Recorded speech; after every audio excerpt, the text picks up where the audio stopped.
say hello to my little friend. What's going on, everybody? It's May 1st. It's a beautiful day out, other than the fact that we're still in the midst of a pandemic and everything is shut down. I'm hoping, fingers crossed, this is my guess, everybody, that I'll be able to open up by mid-June. That's my guess. Maybe start of June if I'm being very hopeful.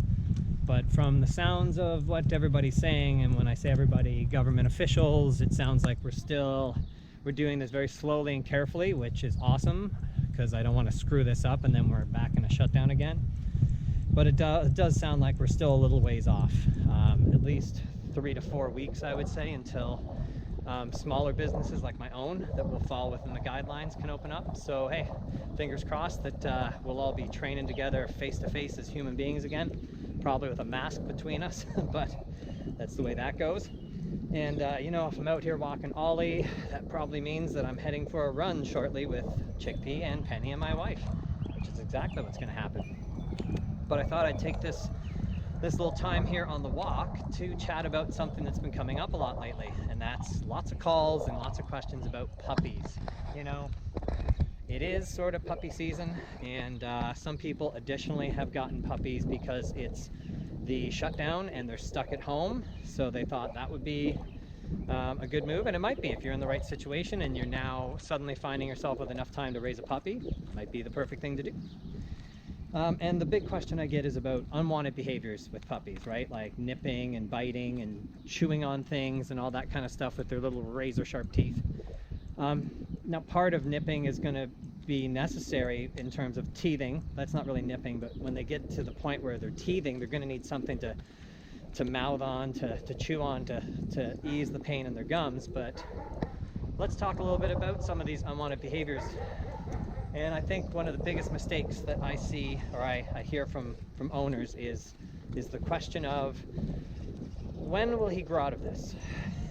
And that's already sort of a bad place to start from, I think. It's not a good jump off point if your plan for unwanted behaviors is waiting for them to go away on their own, thinking that maturity and age is going to stop some of these behaviors. And no, not likely. Behaviors in the beginning start just as behaviors because that's what puppies do naturally. Like it is a dog, right, guys? Like, this is an animal we brought into our house. So for it to go ahead and chew on everything in the house, why would that be a problem for a dog? Like, on their end, they're just like, yeah, I'm a dog. I put stuff in my mouth. I explore the world with my mouth. Chewing on stuff feels good. It's fun. Mouthing on people's fun. And when I bite people and they scream, that's great. That's a game we can play. And then the excitement level all comes up, right? If you're looking for guidance on how to stop some of these behaviors, reach out.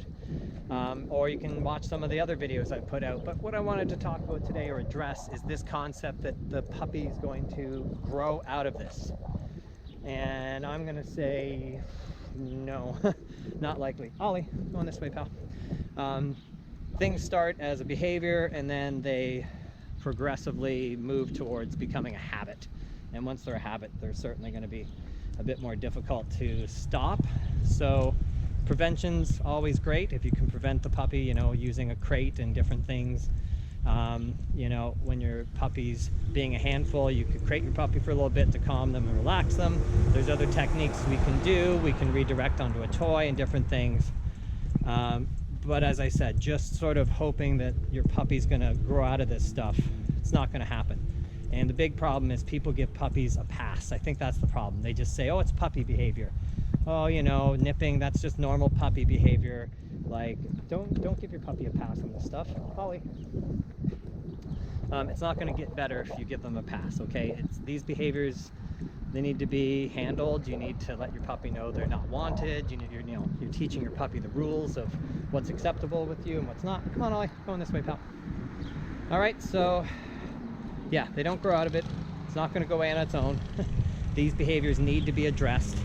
And even though your puppy's young, don't give them a pass. And what I'm saying is, just don't blatantly go, oh, it's just a puppy, you know, you can't stop these behaviors in a little puppy. No, they need to be dealt with right away when they are a puppy, before they become a habit, and then you've got a full-grown dog that's mouthing on the wrong people or jumping on the wrong people. Those are behaviors you should have fixed much earlier in life. So no puppy gets a pass, okay? Deal with the issues as they come up. Don't wait for them to go away on their own. They won't. All right, guys, that's my 2 cents. Get out there. We can still walk our dogs and train our dogs, so get out there and do a little bit of that. And now with the nice weather coming in, it's getting even easier. All right, guys, we'll see you later.